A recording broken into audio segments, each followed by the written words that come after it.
comment hiverner l'hibiscus des marais? Faut-il le rentrer ou le laisser en pleine terre?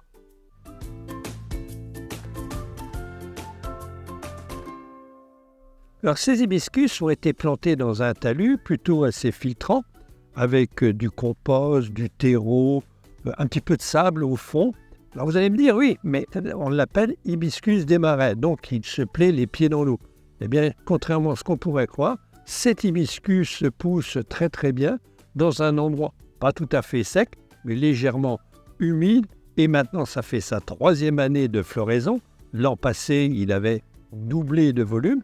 Et cette année, on s'aperçoit que ces hibiscus des marais ont pris énormément de volume.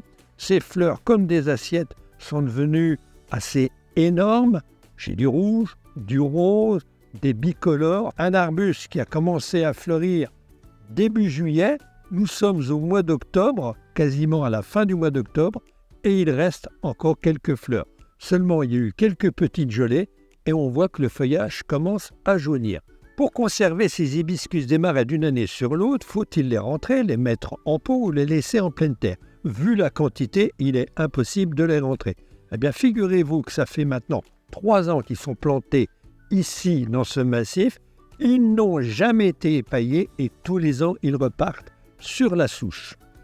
Alors seulement, si les températures descendaient en dessous de -7, voire -10 degrés, alors à ce moment-là, je paillerais le pied de mes hibiscus pour protéger la souche contre le gel.